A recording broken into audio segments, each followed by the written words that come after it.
dua sisi saya lanjutkan kembali Bung Riza. Ini tadi disebutkan oleh Kang Maman bahwa ya kemungkinan bisa aja dari Golkar mungkin nanti ke yang tengah agak kanan dengan Gerindra berkomunikasi juga. Walaupun sekarang sudah ada koalisi dengan PKB ya. Apa masih mungkin untuk itu sangat cair begitu? Makasih Mbak Anggi. Sebelumnya saya ucapkan selamat tahun baru Imlek dulu nih. Semoga kita semakin bahagia dan damai, juga selamat 100 tahun ya. Nahdlatul Ulama, semoga kontribusi warga NU semakin baik dan kita semua semakin sehat. Sekalian ini warga NU. Sekalian warga Jakarta disapa dong. Oh, sebagai mantan. Dan warga Jakarta semakin sehat. Ya, saya kira tadi sudah sampaikan oleh sahabat-sahabat semua, jadi sudah menjadi satu tradisi budaya yang baik bagi bangsa kita yang sangat heterogen untuk saling mengunjungi, membangun kekerabatan, silaturahmi, persaudaraan. Kita punya pengalaman panjang, sudah 4 kali nih kita pemilu secara langsung, 2004 sampai 2019. Nah, pemilu 2024 ini pemilu yang paling penting menurut para ahli kepemiluan itu, pemilu yang kelima secara langsung itu sangat menentukan satu bangsa dalam soal membangun demokrasi.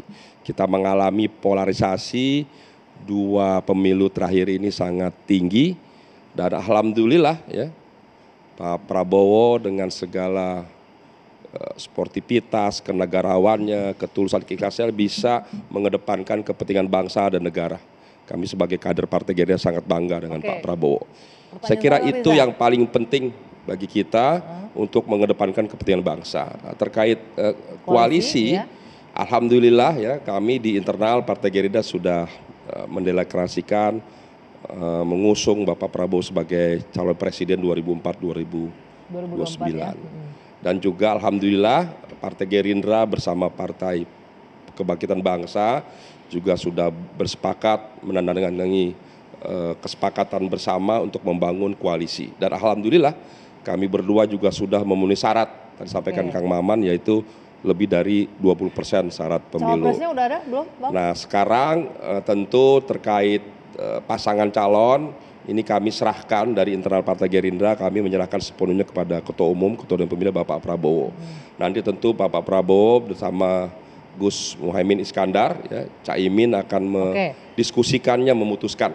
Ini minggu lalu kan elit-elitnya Nasdem ketemu dengan Gerindra juga, ada arah-arahan untuk koalisi juga nggak? Alhamdulillah, jadi sudah sampaikan Bapak Prabowo juga Caimin bahwa Partai Gerindra, Partai PKB memberi ruang dan kesempatan seluas-luasnya bagi semua partai untuk bisa bergabung berkoalisi. Oke, alhamdulillah. Ya, kita bersyukur, mudah-mudahan kunjungan Nasdem, kami juga sudah pernah ke Golkar, sudah pernah juga ke PDIP, semua kita membangun silaturahmi dan ketertarikan kita, keterikatan kita untuk kepentingan bangsa.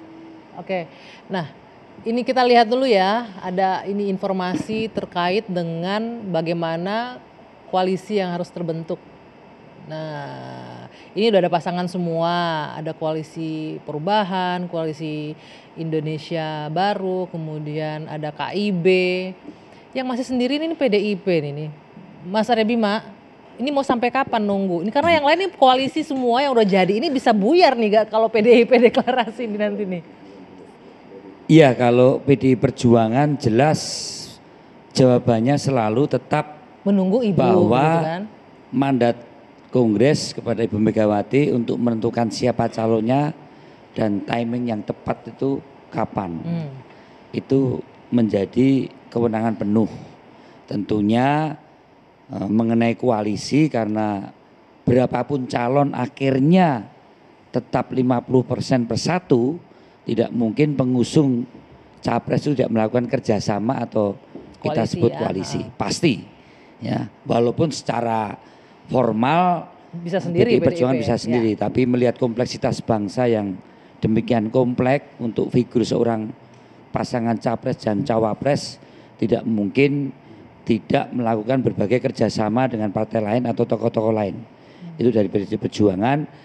Kalau soal pilpres, capres, cawapres itu Ibu Mega. Kalau struktur jajaran partai semuanya masih prioritas, harus turun untuk bicara soal berbagai persoalan rakyat ini. Capres, cawapres prioritasnya Bu Mega. Tapi kalau untuk koalisi juga udah bisa bicara nggak nih koalisi dengan poros yang ada kalau sekarang? PDI Perjuangan tentu akan melihat bagaimana pertemuan antar silaturahmi tokoh itu selalu dengan cara pandang, kalau pengalaman saya melihat Ibu bahwa tidak mungkin koalisi atau kerjasama itu hanya diarahkan demi orientasi merebut kekuasaan.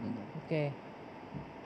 Pasti ada koalisi itu dibangun dengan pikiran gagasan besar untuk Indonesia ke depan tuh seperti apa, dengan berbagai kompleksitas masalah dan tantangan yang ada.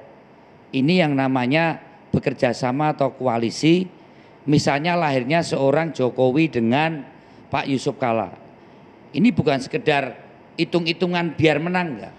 Ya kan? Misalnya teman-teman juga ikut Pak Jokowi dengan Pak Kiai Haji Ma'ruf Amin. Itu adalah pikiran besar dan gagasan besar untuk Indonesia 5 tahun ke depan.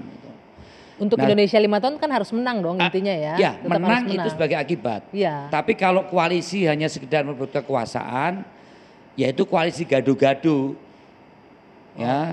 Koalisi yang hanya sekedar cari orang terus cari proporsional presiden threshold, kemudian deklarasi, setelah itu bingung. Wah, itu kayak yang di sebelah sini nih, koalisi, deklarasi, habis itu bingung-bingung nggak Gus? Nggak bingung. Tetapi ya? Sekali lagi itu kan sebutan kalau itu gaduh-gaduh, ya kan? Kalau itu hanya sekedar bagaimana tokoh partai kumpul mengusung orang untuk merebut kekuasaan. Tapi kalau yang kita lihat koalisi yang sudah terjadi kan seperti itu, yang seperti Mas Rabima sebut jadinya nih. Semoga ini tidak terjadi. Kalau koalisi yang mengusung Pak Anies ini kuat, semakin solid, saya nggak ngerti rasionalisasi misalnya, maaf Kang, apa makna kehadiran Pak Surya Paloh ketemu Pak Prabowo dan Caimin? Oke. Apa relevansi Pak Surya Paloh ketemu Pak Erlangga itu? Artinya Anda melihat ini nggak solid-solid amat sebenarnya ya begitu ya? Karena masih ketemu dengan yang tapi lain. saya melihat sebaiknya secepat mungkin bertiga ketemu deklarasi cawapresnya siapa, supaya tidak ada stigma-stigma bahwa ini partai-partai pemerintah berusaha untuk ngopling atau mempersulit Anies misalnya. Oke, tahan dulu, Gus, saya boleh ditanggapi dulu nih. Kalau memang ya apa maknanya relevansi ketemu dengan ketum lain gitu loh. Tadi mungkin kan gitu loh Gus, ini hanya duga-duga moga salah. Iya, nggak apa-apa. Itu banyak yang menduga seperti itu juga. Ya kenapa harus berkunjung ke? Kalau memang udah solid Pak silaturahmi tadi katanya, silaturahmi aja. Gimana Gus? Jadi pertama kita sebagai partai inklusif, partai yang terbuka, melihat partai apapun, tokoh apapun di luar kekuasaan maupun di dalam kekuasaan itu sama. Kita ini anak-anak bangsa yang sedang berjuang untuk kepentingan bangsa. Betul. Ya, jadi kita harus equal memandang seluruh politisi, seluruh pimpinan partai politik, kecil maupun besar. Ya, kecil atau besar itu soal proses. Nanti mungkin yang kecil suatu saat besar, yang besar mungkin suatu saat menjadi kecil. Karena dunia ini berputar, watil kal ayyamu nudawiluha, jadi dipergilirkan dalam kehidupan itu satu.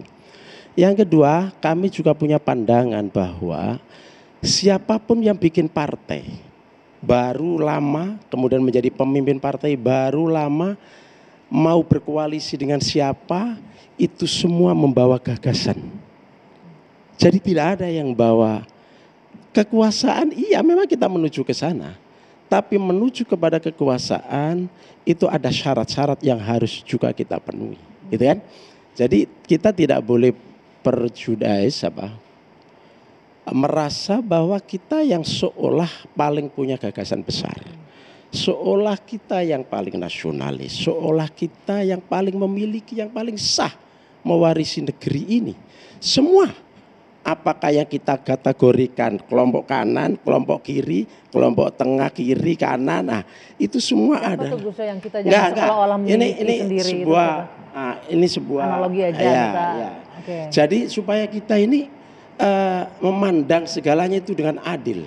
Ya. Tapi Gus, maaf saya potong, cukup relate juga yang disebut oleh Mas Rabima. Kalau memang sudah deklarasi semua, ya udah buru-buru deklarasi. Tidak lah, bisa, kan kita ini relevan politisi. Tidak ada semua yang bisa kun fayakun. Jadi maka jadilah. Tidak boleh. Kita kan berada dalam politik lama. Proses membahas satu ayat, apalagi satu bab dalam undang-undang, ya itu kan luar biasa lamanya. Nah oleh karena itu ini nggak bisa. PDIP misalnya, ini contoh PDIP ini sudah memenuhi syarat, sudah dia sendiri bisa maju, tidak deklarasi. Nah, apalagi kami 59 kursi, 54 kursi, yang 150 kursi, masing-masing mungkin punya pandangan meskipun satu capresnya itu sama.